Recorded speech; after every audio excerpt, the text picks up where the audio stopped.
Lions cornerback situation certainly interesting in week 3 of camp.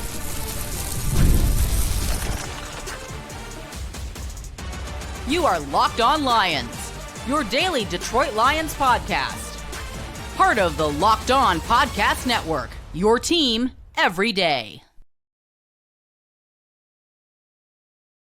All right, what's happening, everybody? Here we go. Another week of Locked On Lions, Locked On Podcast Network, your team every day. Matt Derry with you on this, a Monday, August 4th, into Tuesday, August 5th. Thanks for making us your first listen and checking us out wherever you get your podcast. Thank you to those of you that subscribe and watch us daily on our Locked On Lions YouTube channel. If you have not subscribed, please do, and get on board with us as we are with you each and every day.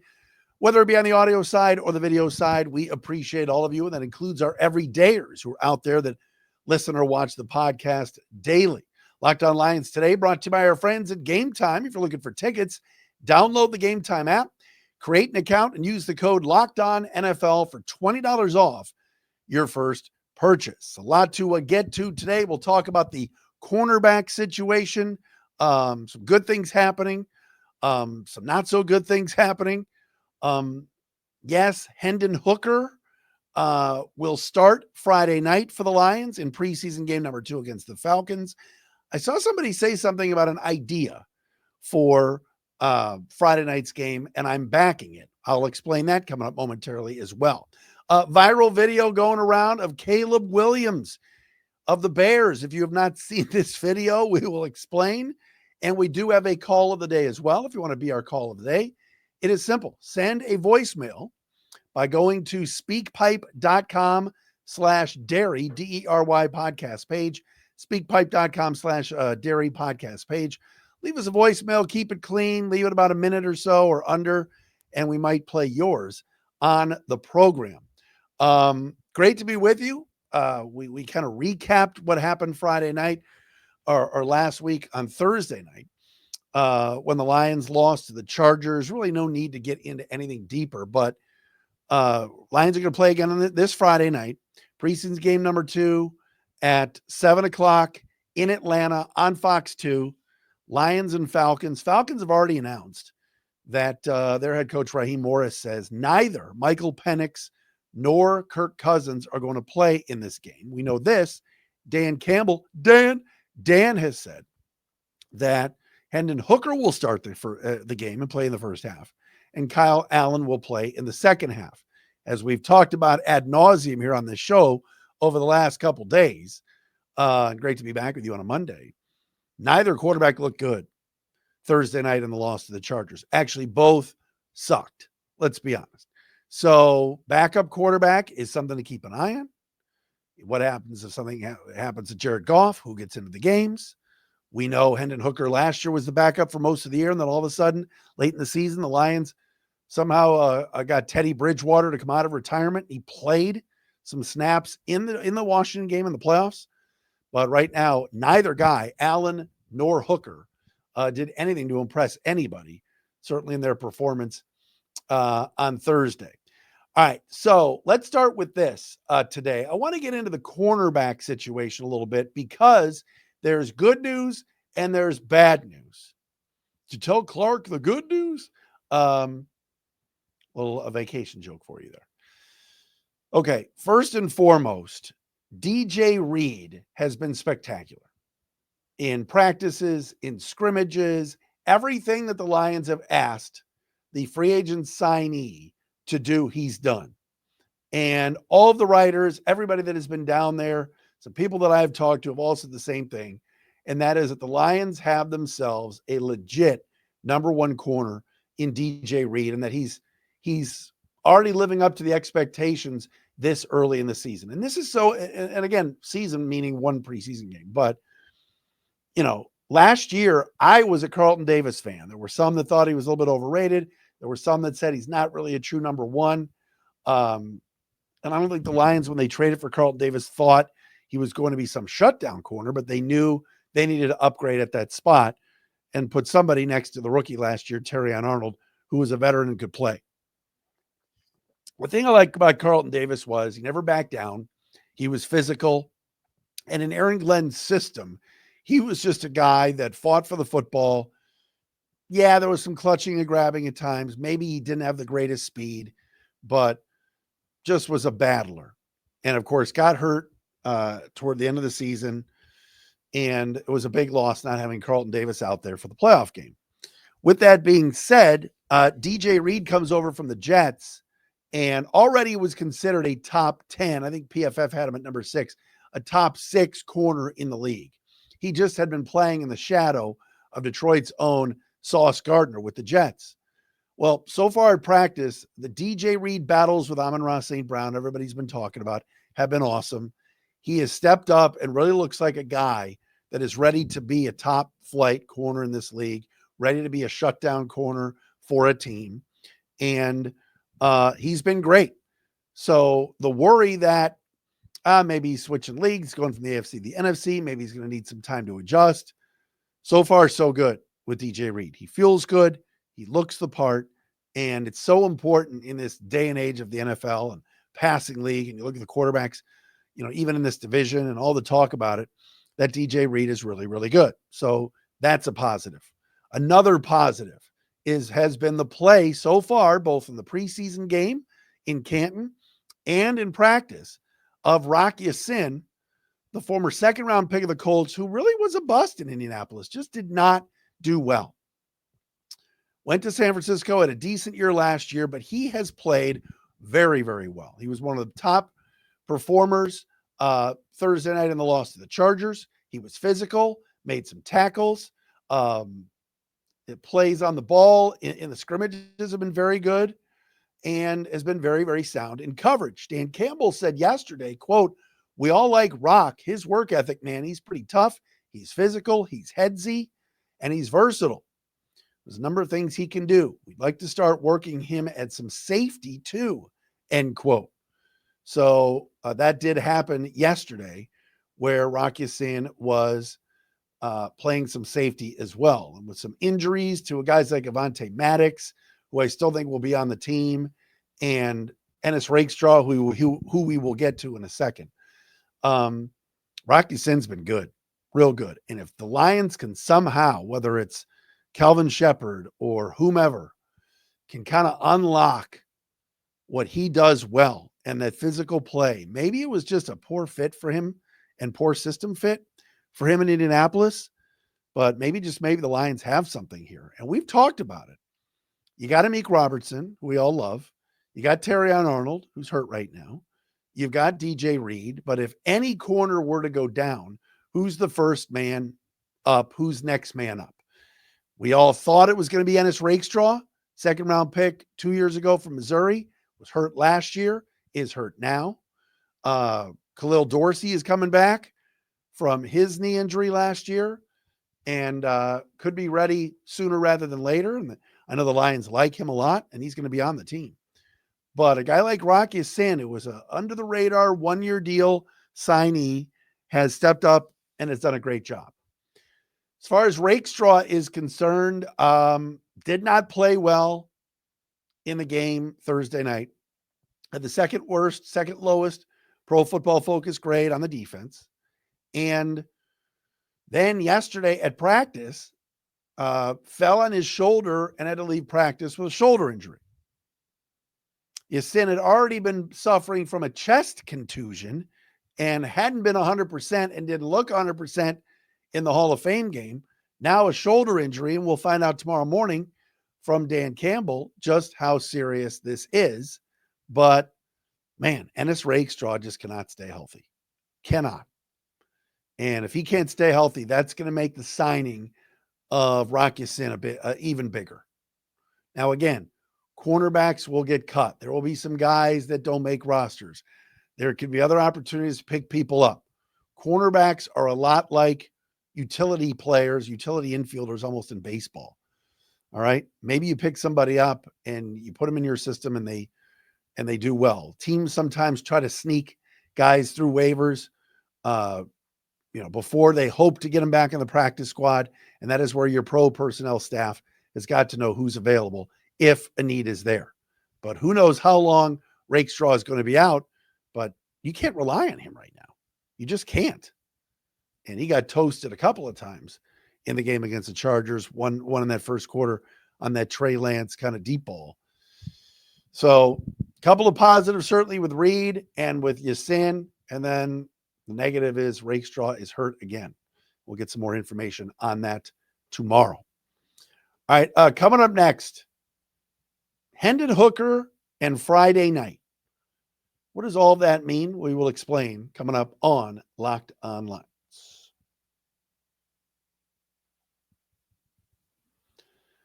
And our program today brought to you by our friends at 5-Hour Energy Transfusion. Time to fuel up and turn it up with 5-Hour Energy Transfusion. It brings the bold grape, ginger, and lime flavor of your favorite golf drink, minus the alcohol, into a quick, energizing shot. Whether you're sinking birdies or just making memories with friends on the course, this one's a hole-in-one for your energy game. Let's be honest. Some days when you're playing golf, or even if you're off the course, you just need that extra boost to stay sharp and energized. All right? You've played in some groups on the golf course. Sometimes, oh my gosh, you're paired up or with somebody on the course. They're boring as hell. You need that 5-hour energy, man, to get you through that round. Golf is all about good times with good people and good flavors, of course. The grape, ginger, lime flavor gives you the best parts of your clubhouse go-to without having to chase down the beverage cart. If you go to 5hourenergy.com today, that is the number 5hourenergy.com, you can use our promo code Locked On Golf to receive 20% off your order. This offer is only valid until September 30th on one order and cannot be used with other promotions. The code is not good on subscription orders.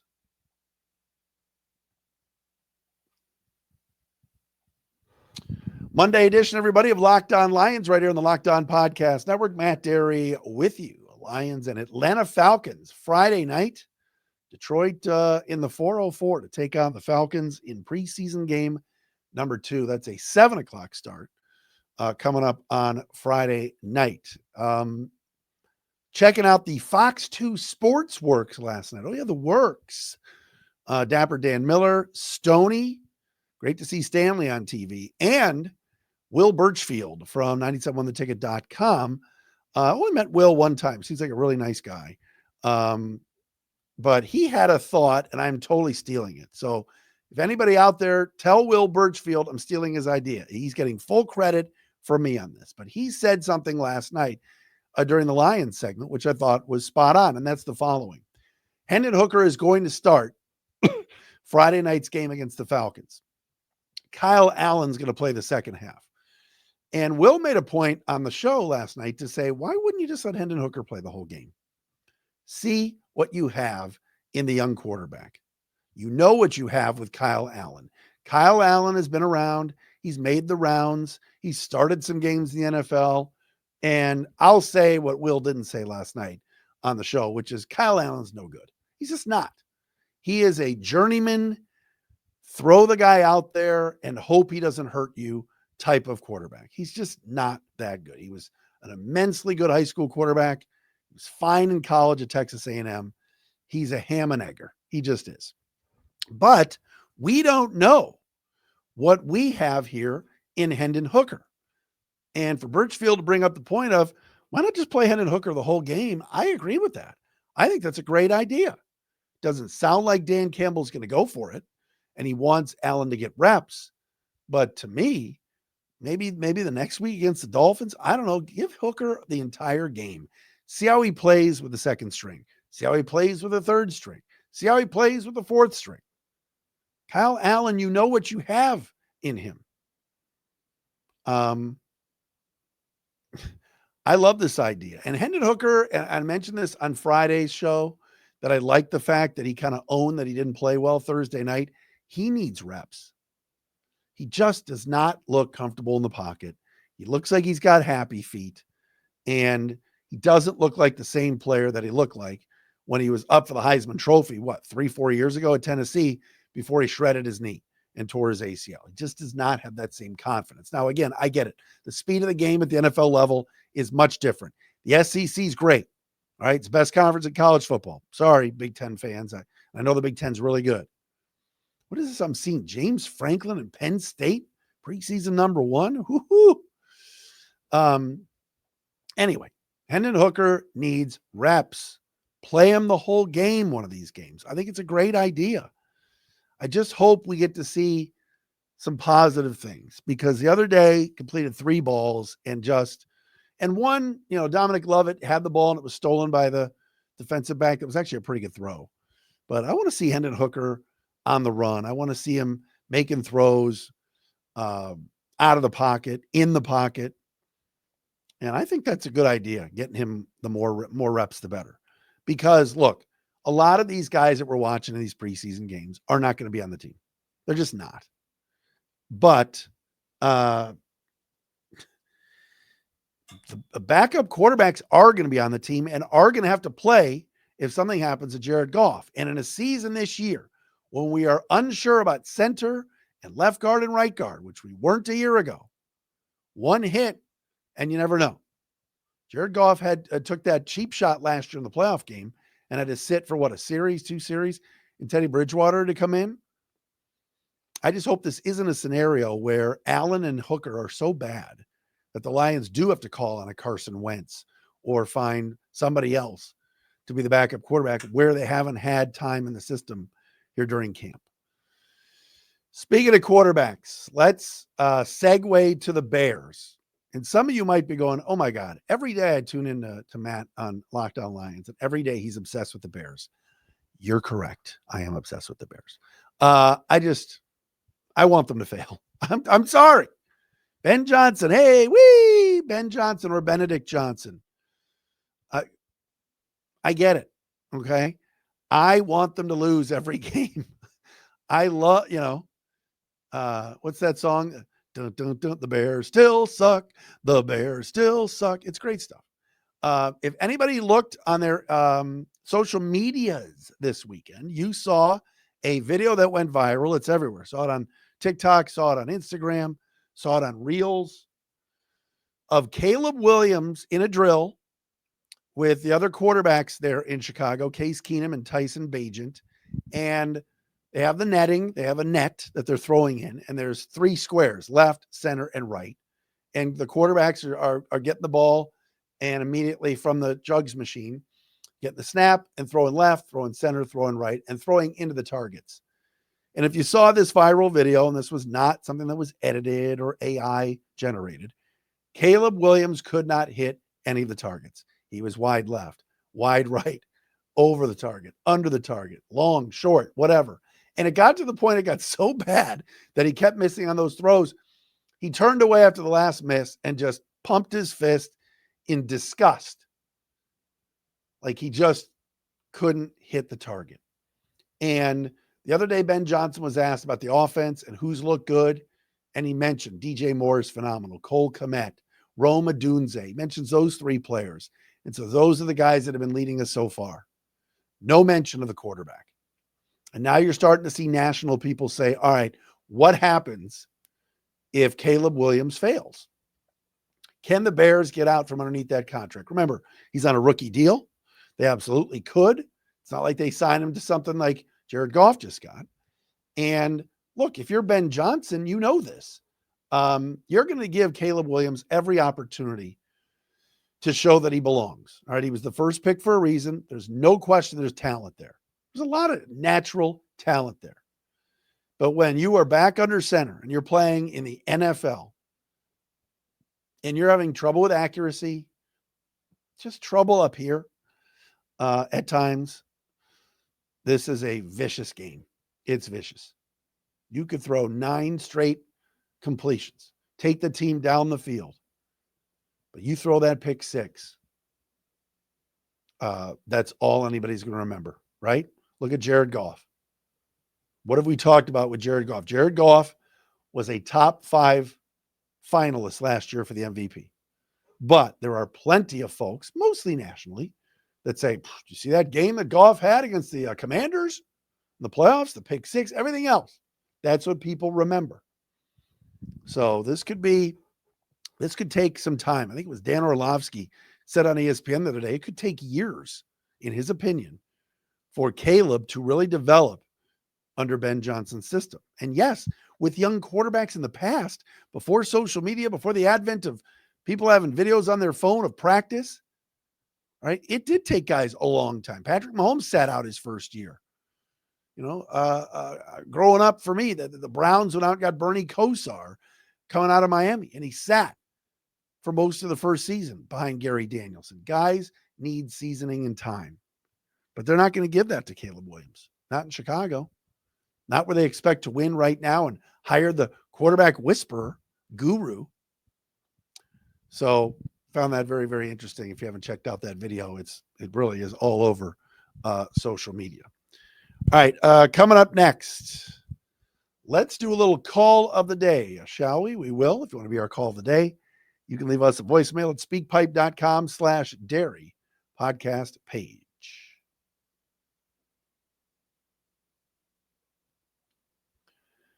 All right, who's looking for concert tickets, right? Have you ever decided at the last minute to head to a concert or to a ball game with friends or family? Maybe it's game day and you suddenly realize you want to be in the stands, right? That's exactly where Gametime comes in. It's the easiest way to grab last-minute tickets without the stress. The money you save on tickets, you can splurge on food, drinks, merch, or even invite a bigger group to come with you. Gametime makes it possible. Gametime makes buying tickets fast and simple. Prices on the app actually drop the closer you get to first pitch, and they've got incredible last-minute deals, clear seat views, and a lowest price guarantee that takes the worrying out of buying. Tired of endless scrolling on your phone trying to find the best deal? Gametime's got zone deals. Pick the best seats in your section for you. They are phenomenal. Take the guesswork out of buying tickets with Gametime. Download the Gametime app, create an account, and use the code LOCKEDONNFL for $20 off your first purchase. Terms apply. Again, create an account, redeem the code LOCKEDON NFL for $20 off at Gametime. Download the Gametime app today. Last minute tickets, lowest price guaranteed.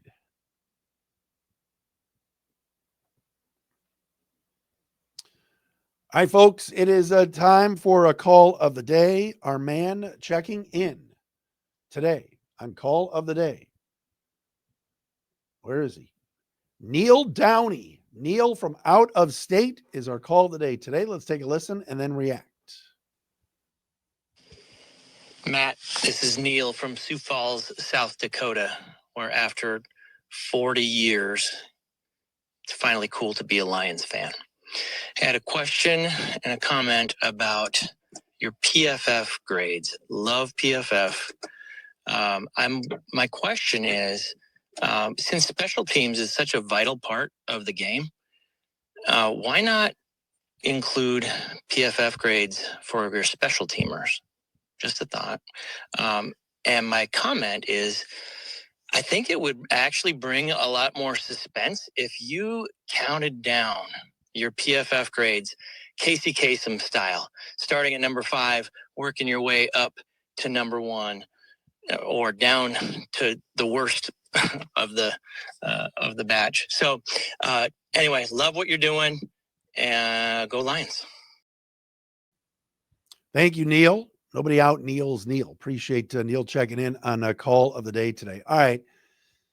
Let's start with what he said previous, and that is for PFF. I do believe that PFF counts special teams as part of the defensive stats. I've got to double check that in terms of special teams, but I will look that up. And I believe if you make like a special teams tackle or something, that is included, but I will look. I love Pro Football Focus as well. I think what they do, and of course, remember, Chris Collinsworth owns the company, and their staff and how they look at tape and then kind of grade the players. I think it's awesome. I know there's some teams, and I think the Lions are one of them, that really truly believes in something like PFF and relies on it. There are other teams that have their own analytics, and that's fine. But I think the Lions do definitely like the work that PFF does. And don't forget to check out what Brett Whitefield does at Fantasy Points, fantasypoints.com. Same type of thing there. They do a great job as well. As far as me counting down like Casey Kasem, a great Casey Kasem reset. For our younger viewers and listeners, Casey Kasem was a legendary DJ back in the day, and he used to do the top 40 countdown was it Saturday morning or Sunday mornings? and you would tune into your favorite top 40 station. And the Casey's weekly top 40 was huge. And he had this booming voice. I'm Casey. He was great. But he would count it down from 40 to 1. The number one song of the week, and they had a big drum roll. So Neil is suggesting that when I do the PFF grades, that I count it down from 5 to 1. Maybe I will do that after the Falcons game, maybe a week from today. Maybe I'll say coming in 5th, 4th, 3rd, and then the worst. Maybe I will do that, Neil. That's actually not a bad idea. I'm all for it.